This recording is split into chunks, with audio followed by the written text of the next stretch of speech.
You can train all pre-season and still walk into round one unsure of yourself. Why is that? Because you're physically ready, but you're not mentally ready.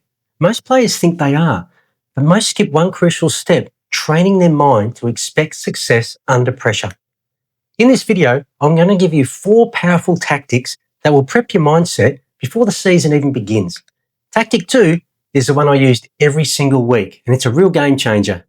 Hi, I'm Damien, and if you're new to the channel, I help cricketers master the mental side of the game so they can perform to their full potential. I work with players around the world of all different levels, and I'm here to give you tools that actually work on match day. So stick around, because we're not just going to visualize success, we're going to visualize the chaos, the doubt, the setbacks, and how you rise through them. And in Tactic 3, I'll show you how to lock these mental reps into your routine using a tactic fighter pilots use. It's wild and it really works. Now, you wouldn't expect to bat well in round 1 if you hadn't touched a bat in weeks, would you? But most players do the mental equivalent. No mindset training, no scenario rehearsal, just the I hope I'm in, kind of form attitude. That's why we build a mental simulator. This is where you rehearse full speed, match-like experiences before you ever take guard. Here's why it works. Your RAS, or reticular activating system, prepares your mind to focus on success you've already experienced. Being familiar with something makes you calm, and the creative subconscious moves you towards your dominant identity. If you still think, I crumble under pressure, your actions will reflect that. And lastly, repetition. It's not just about visualizing success. It's about visualizing responses to common disruptions like bad umpiring, sledging, plays and misses. Now consider Cameron Green. He struggled mentally early on in his career until he began using pre-match mental rehearsals to slow down his thinking. Usman Khawaja went from a fringe player to a dominant opener by changing how he saw himself and responding to pressure. So let's get into it. Here's tactic 1. Choose your identity. Write a statement about the player you're becoming. It could be, I'm composed, bat with intent, and dominate pressure. This becomes your new foundation. Now, no vague goals, just straight to the point clarity. Now, tactic 2, mental simulator drills.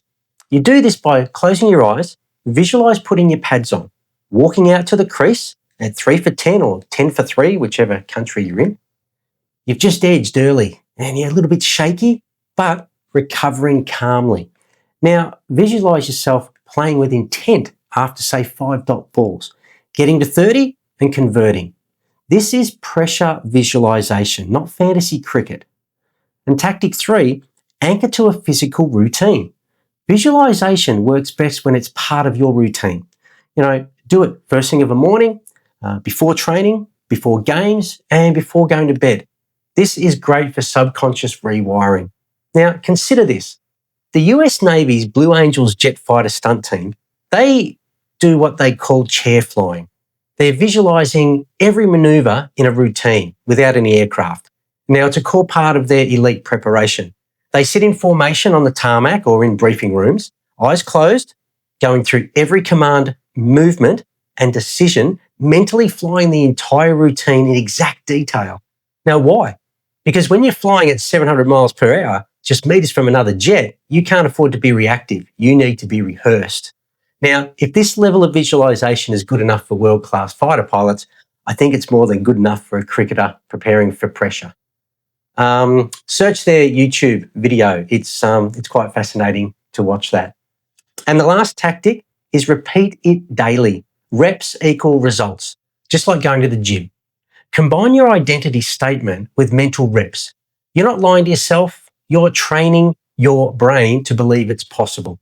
And remember, all of this means nothing if it isn't consistent. That's where repetition rewires the brain and creates new neural pathways. Now, if this all resonated with you, this is just one piece of what we do in the 6-week Cricket Mindset Mastery course. Or if you want to start in a smaller, kick off with the free Triple Mind mini course, where I break down exactly how your mind works as a batsman. Links are in the description. But you choose your next step. But if you want to see what happens when confidence breaks down, under pressure, take a look at this video here, Sam Constas, and the lessons learnt behind his recent tour of the West Indies. It's a must watch. Bye for now.